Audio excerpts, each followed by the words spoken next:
ഒന്നിച്ച് കുളിക്കാൻ പോയി. ഞാനിപ്പോൾ അങ്ങോട്ട് വരും, കടയിലോട്ട് വരും, സാധനം മേടിക്കാൻ വരും. ആ പിന്നെ പൈസ കുറച്ച് കുറവുണ്ടേ. ആ ശരി, അപ്പം വരാം. ഇനി വിളിക്കണ്ട.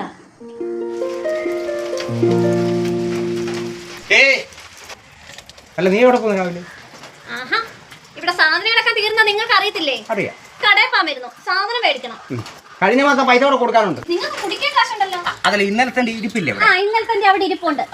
അതൊന്നും എനിക്കൊന്ന് കാണണം. നിങ്ങൾ പണിക്ക് പോയിട്ട് വരാതെ അതിന് ഒരു തുള്ളി പോലും ഞാൻ തരത്തില്ല. എന്റെ പൊണ്ണും സുലോചനെ ഞാൻ പറയുന്നത് കേൾക്ക്. ഏതായാലും കടയിൽ പറ്റി മേടിക്കാൻ പോകും. വൈകിട്ട് ചേട്ടൻ വരുമ്പോ തരും. അയ്യോ 2 മാസത്തെ പട്ടി കിടപ്പുണ്ട്.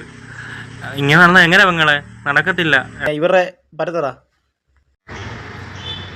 2200. 2200 അതോട് കൂടിയേ ഞാൻ ഗൂഗിൾ പേ ചെയ്തേക്കാം. ആട്ടോട്ടെ ഓട്ടോ പിന്നെ ഓട്ടോ കയറി പോകണം കേട്ടോ. ആ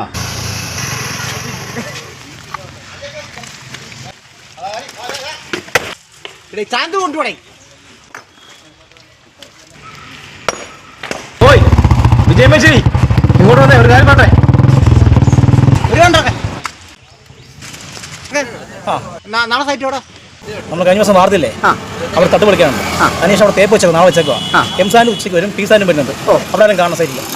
നാളെ തേപ്പ് ആൾക്കാരെ അത് അറേഞ്ച് ചെയ്യണം കേട്ടോ. നാളെ അപ്പുറത്താവും കേട്ടോ. ശരി എന്നാ. ശരി ശരി.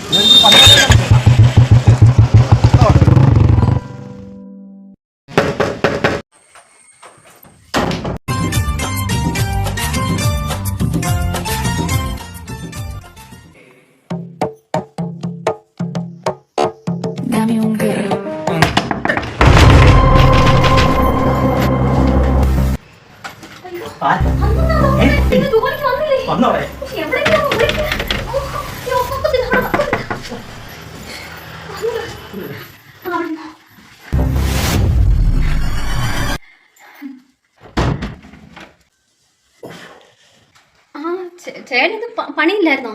മഴയായിരുന്നേ, പണി ഇടയ്ക്ക് നിർത്തി. 2:30 കഴിഞ്ഞില്ലേ ഞങ്ങൾ വന്നത്. ഇപ്പോൾ പാറപ്പണിയായിരുന്നു, ശരീരത്തിൽ ഭയങ്കര വേദന. 2 അടിച്ചിട്ട് നമുക്ക് സംസാരിക്കാം. ഇവിടെ അല്ലേ വെച്ചിരുന്നത്? ഇങ്ങോട്ട് വന്നടി. എന്ത്? ഞാൻ ഇന്ന കള്ളനെ പിടിച്ചടി. എടി ഞാനില്ലാത്ത സമയത്ത് നമ്മുടെ വീട്ടിൽ കയറി വന്ന് നീ കിടക്കുന്ന കട്ടിനടിയിൽ ഈ സാധനം എടുത്ത് കുടിക്കുന്നവനെ ഞാൻ കൈയോടെ പിടിച്ചു. എടി ഇവിടുത്തെ മദ്യം വെക്കുന്ന ആ പന്നപ്പട്ടി കണ്ട്രാക്ക് താണ്ട്. ക്ഷമിക്കണം, ഞാനൊരു പണിയുടെ കാര്യം സംസാരിക്കാൻ വേണ്ടി വന്നു. എന്റെ കണ്ട്രാക്കെ ഇത് വല്ലാത്തൊരു ചെയ്തിയായി പോയല്ലേ. എന്റെ ചേട്ടൻ എന്നെ സംശയിച്ചേനെ അല്ലേ ഏട്ടാ?